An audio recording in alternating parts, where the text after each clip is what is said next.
जोजो बिज़ार एडवेंचर। आज हम इस एनिमे के पहले सीज़न की बात करेंगे। आगे स्पॉयलर्स आने वाले हैं तो टाइम स्टैम्प्स का अच्छे से यूज़ कीजिए। तो चलो इसको हम एनिमे रिविजिट में ही रखते हैं और बात करते हैं फैंटम ब्लड की। फैंटम ब्लड सबसे वीकेस्ट पार्ट है पूरे जोजो सीरीज़ का, क्योंकि जो हमारा टाइटल है बिज़ार, वो सबसे कम आपको इसी पार्ट में देखने को मिलता है। और जो हमारा मेन प्रोटैगनिस्ट है उसको देखकर हमें लगता है कि भाई तू गलत एनिमे में आ गया है, तू बहुत अच्छा है और इस एनिमे में अच्छे लोगों की कोई ज़रूरत नहीं है। पर उसकी अच्छाई पर भी सवाल उठते हैं। तो चलो स्पॉयलर्स के साथ बात करते हैं कि क्यों लोग उसके अच्छाई पर सवाल उठाते हैं। आपको मालूम होना चाहिए कि जोनाथन जोस्टार की शादी 2 फरवरी 1889 में हुई थी और उसकी मौत 7 फरवरी 1889 को हुई थी। तो बहुत सारे स्पेक्यूलेशंस लगाए जाते हैं कि how was George Joestar to born, जिसके दो ही आंसर्स हैं। या तो उन्होंने पहले ही कर लिया होगा या फिर 2 फरवरी से 7 फरवरी के बीच में कभी किया होगा, क्योंकि अमेरिका वो 3 फरवरी को जा रहे थे, मतलब कि the following day. Secondly the case of Giorno Giovanna. आप भले ही बोल सकते हैं that he is the son of Dio, पर ज़्यादा परसेंटेज में देखा जाए तो वो जोनाथन का ही बेटा है, क्योंकि भले ही ऊपर किसी और का कंट्रोल हो बट नीचे तो वही बॉडी है ना गाइज। पर एक बात है गाइज, डियो ने जोनाथन के डेड बॉडी के साथ गाइज बहुत बुरा किया। अगर स्वर्ग से वो देख रहा होगा ना गाइज, तो वो यही बोल रहा होगा, एरिना मेरी शक्तियों का गलत उपयोग हो रहा है। तो ये डिस्कशन मैं आपके ऊपर छोड़ता हूँ और तब तक मैं डिस्कस कर लेता हूँ मांगा वर्सेस एनिमे डिफरेंसेस की। मुझे पता नहीं एनिमे अडेप्टेशन की क्या दुश्मनी थी स्पीड वैगन से। भाई इतने सीन्स कौन काटता है? ऐसे काटे गए हैं ना गाइज सीन्स कि आप लोगों को लगेगा कि ये करने क्या गया था। और इसी तरीके से गाइज स्टोरी आपको वन डायमेंशनल देखने को मिलती है, जिसमें फोकस ज़्यादातर जोनाथन जोस्टार के ऊपर रहता है और साइड कैरेक्टर्स का कुछ भी स्पेसिफिक रोल नहीं रहता। उनका बस यही काम रहता है कि जोनाथन को फाइटिंग करने दो और तुम्हारा काम है देखना और कमेंट्री करना। आप एनिमे देखकर बोल सकते हो कि विल ज़ेपली सेकेंडरी कैरेक्टर है, पर एक भी विलेन को हराने का उसे मौका नहीं मिलता, जबकि सबसे इंटरेस्टिंग कैरेक्टर वही था। इनफैक्ट उसकी डेथ भी जो थी वो बहुत ही ट्रैजिक थी। और वही चीज़ जोजो का सबसे पहला बिजार मूव होता है अपकमिंग सीजन्स के लिए, कि कोई भी कैरेक्टर बिना कोई मेजर इम्पैक्ट किए भी मर सकता है। सेकेंडली, जिसने भी गाइज इस सीज़न में गाइज सबसे ज़्यादा फाइट करने का मौका मिला है, आई मीन पार्ट 1 में, वो गाइज मारा गया है गाइज। चाहे वो जोनाथन जोस्टार हो, विल ज़ेपली हो, इनफैक्ट स्ट्रेजो को भी आप इसी में इंक्लूड कर सकते हैं। पर क्योंकि ये 80s की स्टोरी है गाइज, तो समझा जा सकता है कि उस टाइम राइटर की सोच कैसी थी और उसके बाद वो कैसे इवॉल्व होकर हमें बिजार सीरीज़ देते हैं। फैंटम ब्लड की एक मूवी भी है जो आप नहीं देख सकते, बिकॉज ऐसा कहा जाता है कि वो बहुत बुरी थी और राइटर ने उसे गायब करवा दिया। आप कुछ सीन्स देख सकते हैं गाइज यूट्यूब पर और उतना ही है बस उसका कंटेंट।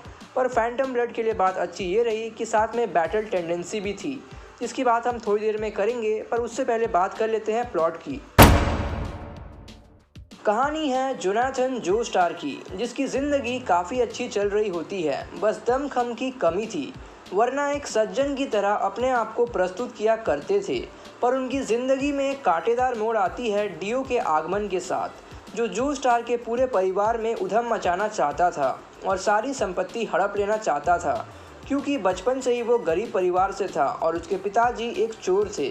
बात है 1868 की, जब डियो के पिताजी चोरी करने गए थे तो उन्हें देखने को मिलता है कि एक सवारी डिब्बा गिरी हुई थी और कुछ लोग मारे गए थे।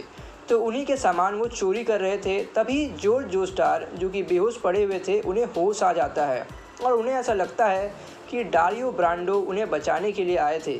तो ये उनके लिए एक कर्ज सा हो जाता है। तो इसी वजह से जब डारियो ब्रांडो की मौत होती है तो जॉर्ज जोस्टार डियो ब्रांडो को गोद लेते हैं, पर उन्हें क्या मालूम था कि उसके इरादे कुछ और ही थे।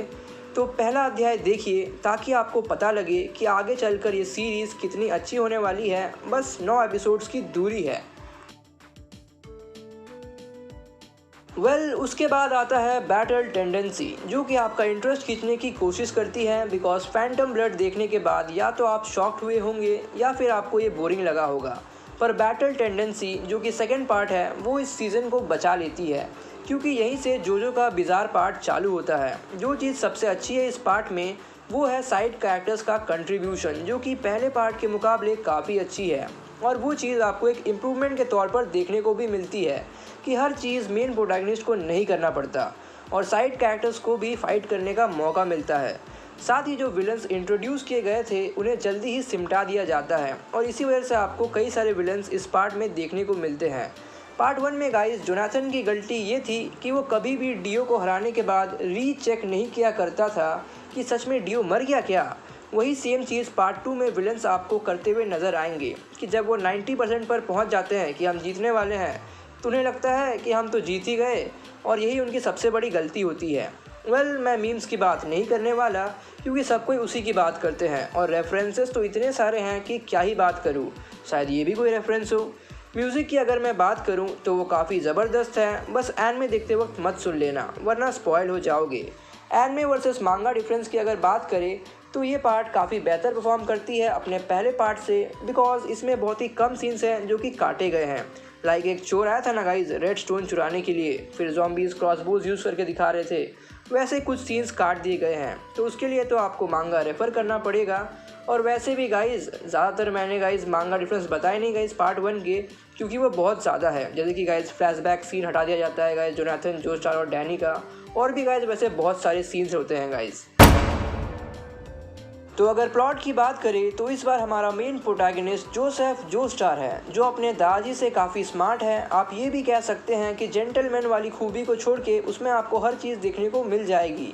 वो आपको एंटरटेन भी करता है, खुद का मजाक भी उड़ाता है, साथ ही सबको सरप्राइज़ भी करता है, और उसका dialogue and your next line is काफ़ी फेमस भी है। तो इस पार्ट में स्ट्रेजो, जो कि हार्मोन यूज़र के साइड में हुआ करता था, वो अपने एजिंग के कारण स्पीड वैगन और हार्मोन यूज़र्स को धोखा देकर एक वैम्पायर बन जाता है यूजिंग द स्टोन मास्क। पर उसी के साथ कुछ पिलरमैन भी हैं, जो कि आप अनजान विलन्स भी कह सकते हैं गाइज़, जिनके बारे में इंसानों को अभी पता चला है गाइज़, और वो उस पर एक्सपेरिमेंट कर रहे हैं विदाउट नोइंग कि वो कितने पावरफुल हैं। तो क्या जोसेफ सारी मिस्ट्री और स्टोन मास्क का किस्सा ख़त्म कर पाएगा? जानने के लिए देखिए बैटल टेंडेंसी। मैंने डियो के बारे में ज़्यादा बातें नहीं की है गाइज़, बिकॉज हर पार्ट में उसका कुछ ना कुछ रोल तो है ही गाइज़, इसलिए वो हमारा सबसे मेन एंटागोनिस्ट निकल के आता है। और आपको तो मालूम है गाइज़ कि हर जोजो में गाइज़ कुछ अलग ही एक मूव रहता है गाइज़ हर एक जोजो का गाइज़, तो वो भी आप देख सकते हैं गाइज़। तो आज के लिए बस इतना ही। उम्मीद है कि आपको ये 26 एपिसोड की एनिमे पसंद आए। So till then take care and goodbye guys.